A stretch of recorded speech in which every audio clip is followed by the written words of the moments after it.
Pesa zimeamua kuniambaa kama muuaji. Hata thumni hamna. Haya, tokomeeni basi.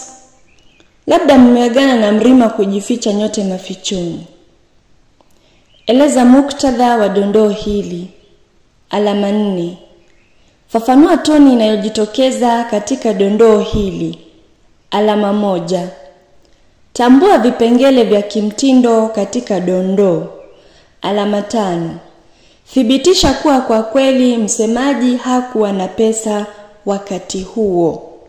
Alama 10. Muktadha wa dondoo, msemaji ni Mangwasha, msemewa ni nafsi yake. Mangwasha alikuwa anajizungumzia.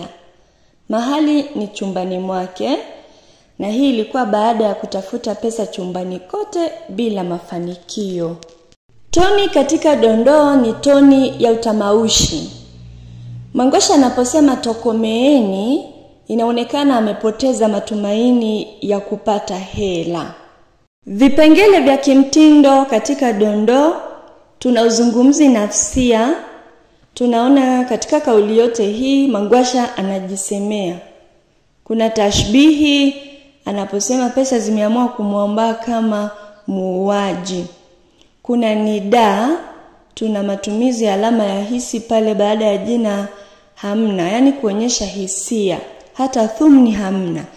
Kuna uhaishaji, anasema pesa zimeagana na Mrima kujificha, kana kwamba pesa zina uwezo wa kuagana na mtu. Pia tuna ritifaa, anaposema na pesa, na tunajua vizuri pesa hazina uhai. Shahidi kuwa kwa kweli Mangwasha hakuwa na pesa wakati huo. Mwanzo, hiki kitendo chake cha kutafuta angalau noti moja chumbani ni ishara tosha kuwa hakuwa na pesa.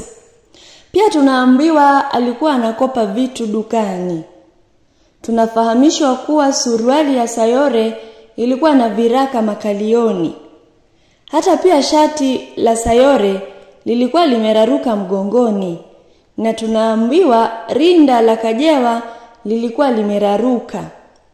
Tunaambiwa pia mikoba ya Kajewa na Sayore ilingonga na kudondosha vitu.